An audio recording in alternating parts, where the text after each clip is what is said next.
श्रीमद्भागवत महापुराण के 5वें स्कंद का 9वां अध्याय। भरत जी का ब्राह्मण कुल में जन्म। श्री सुखदेव जी कहते हैं, राजन, आंगिरस गोत्र में शम दम ताप स्वाध्याय वेद अध्ययन त्याग अतिथि आदि को अन्न देना, संतोष तितिक्षा विनय विद्या कर्म विद्या अनसूया दूसरों के गुणों में दोष न ढूंढना, आत्मज्ञान आत्मा के कर्तृत्व और भोक्तृत्व का ज्ञान एवं आनंद, धर्म पालन जनित सुख, सभी गुणों से संपन्न एक श्रेष्ठ ब्राह्मण थे। उनकी बड़ी स्त्री से उन्हीं के समान विद्या शील आचार रूप और उदारता आदि गुणों वाले 9 पुत्र हुए तथा एक छोटी पत्नी से एक साथ एक पुत्र और एक कन्या का जन्म हुआ। इन दोनों में जो पुरुष था वह परम भागवत राजऋषि शिरोमणि भरत ही थे। वे मृग शरीर का परित्याग करके अंतिम जन्म में ब्राह्मण हुए थे, ऐसा महापुरुषों का कथन है। इस जन्म में भी भगवान की कृपा से अपनी पूर्व जन्म परंपरा का स्मरण रहने के कारण वे इस आशंका से कि कहीं फिर कोई विघ्न उपस्थित न हो जाए, अपने सब जनों के संग से भी बहुत डरते थे। हर प्रकार के हर समय जिनका श्रवण स्मरण और गुण कीर्तन सब प्रकार के कर्म बंधन को काट देता है, श्री भगवान के उन युगल चरण कमलों को ही हृदय में धारण किए रहते हैं। दूसरों की दृष्टि में अपने को पागल मूर्ख अंधे और बहरे के समान दिखाते हैं।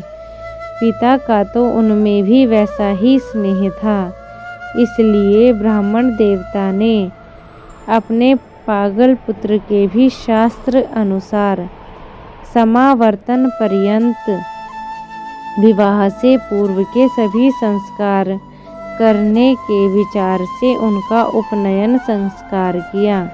यद्यपि वे चाहते नहीं थे तो भी पिता का कर्तव्य है कि पुत्र को शिक्षा दे।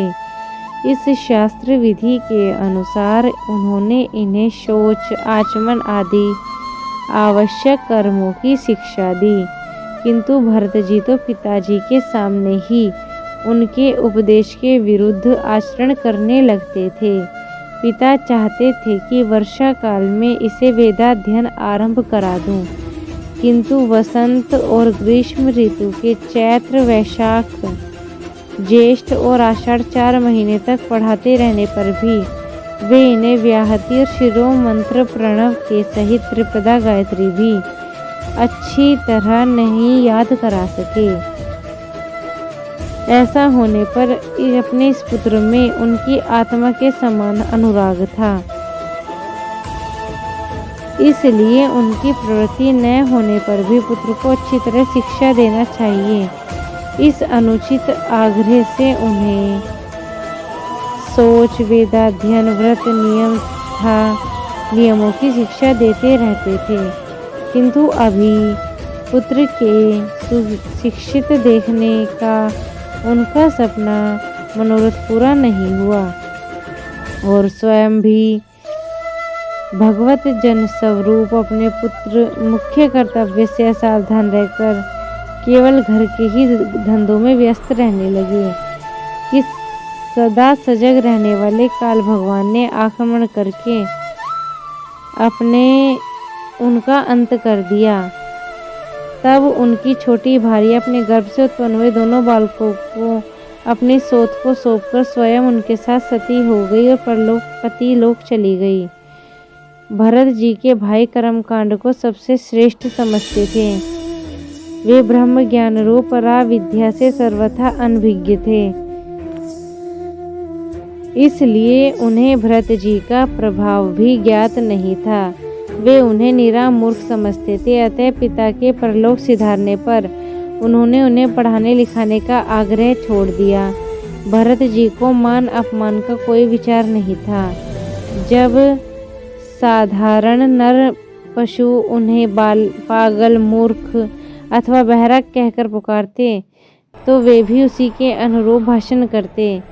कोई भी उनसे कुछ भी काम करवाना चाहते तो उसके इच्छा के अनुसार कर देते। बेगार के रूप में, मजदूरी के रूप में मांगने पर अथवा बिना मांगे जो भी थोड़ा बहुत अच्छा बुरा अन्न उन्हें मिल जाता, उसी को जीभ का भी स्वाद न देखते हुए खा लेते। अन्य किसी कारण से उत्पन्न न होने वाला स्वयं सिद्ध केवल ज्ञानानंद स्वरूप आत्मज्ञान ही उन्हें प्राप्त हो गया था। इसलिए शीतोष्ण, मान अपमान आदि द्वंद्वों से होने वाले सुख दुख आदि में उन्हें देहाभिमान की स्फूर्ति नहीं होती थी। वे सर्दी, गर्मी, वर्षा और आंधी के समय सांड के समान नंगे पड़े रहते थे। उनके सभी अंग हष्टपुष्ट व गठे हुए थे। वे पृथ्वी पर ही पड़े रहते थे, कभी तेल उपटन नहीं लगाते थे और न ही कभी स्नान करते, इसलिए उनके शरीर पर मैल जम गया। उनके भ्रमतेज धूलि से ढके हुए मूल्यवान मणि के समान जो शरीर था वो सब छिप गया। वे अपनी कमर में एक मैला कुचैला कपड़ा लपेटे रहते। उनका यज्ञ पवित्र भी बहुत मैला हो गया, इसलिए अपनी जनता यह कोई द्विज है, कोई अधम है, ऐसा ब्राह्मण कहकर उनका तिरस्कार करने लगे। किंतु वे इसका कोई विचार न कर स्वच्छंद विचरते रहते, दूसरों को मजदूरी करके पेट पालते।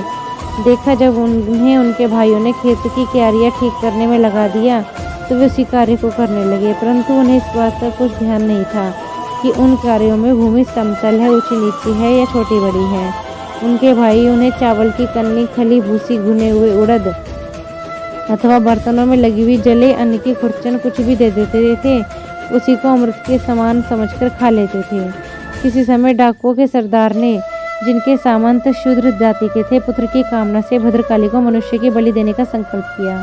उसने जो पुरुष पशु को बलि देने के लिए पकड़ के मंगवाया था, वह दैववश उनके फंदे से निकल के भाग गया। उसे ढूंढने के लिए सेवक चारों ओर दौड़े, किंतु अंधेर नगरी में आधी रात के समय कोई नहीं मिला। इसलिए देव योग से अकस्मात उनकी दृष्टि आंगीरस गोत्रीय ब्राह्मण कुमार पे पड़ी, जो वीरासन में बैठे हुए मृग, वराह आदि जीवों से खेतों की रखवाली कर रहे थे। उन्होंने देखा यह पशु तो अच्छे बड़े लक्षणों वाला है, इससे हमारे स्वामी का कार्य अवश्य सिद्ध हो जाएगा। यह सोचकर उनका आनंद से मुख खुल उठा। उन्होंने रस्सियों से बांधकर चंडिका देवी के मंदिर में ले। तदंतर उन्होंने चोरों ने अपनी पद्धति के अनुसार विधि पूर्वक अभिषेक करके, स्नान करा के, कोरे वस्त्र पहनाए, नाना प्रकार के आभूषण, चंदन, माला, तिलक से विभूषित करके अच्छी तरह भोजन कराया। फिर धूप, दीप, माला, खील, पत्ते, अंकुर और फल आदि उपहार सामग्री के साथ बलिदान की विधि से गान, स्तुति और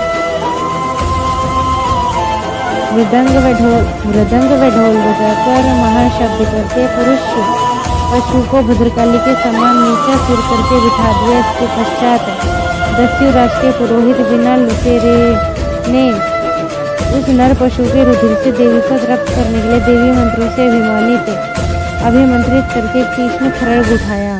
चोर स्वभाव से ही रजोगुणी तमोगुण थे और धन के मत से उनका चित्त और भी उन्मत्त हो गया था।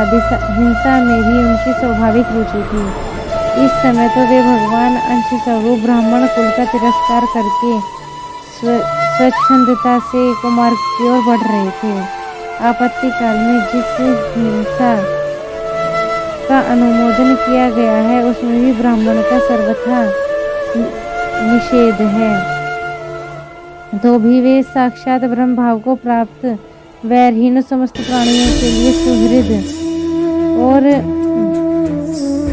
ब्रह्मऋषि कुमार की बलि देना चाहते थे। यह भयंकर कर्म देखकर देवी भद्रकाली ने अपने शरीर में अति दुस्सह ब्रह्मतेज के दाह होने लगा। वे एकाएक मृत्यु को फाड़ के खड़ी हो गई और अत्यंत असहनशीलता और क्रोध के कारण उनकी भौहें चढ़ गई। कराल दाढ़ों और चढ़ी हुई लाल आंखों के कारण उनका चेहरा भयानक हो गया। उन्होंने विकराल वेश को देखकर ऐसा जान पड़ा मानो वे इस संसार का संहार कर डालेंगे। उन्होंने क्रोध से रखकर अपना भीषण अट्टहास किया। उछलकर उस अभिमंत्रित खड्ग से उन सारे पापियों को बिना सिर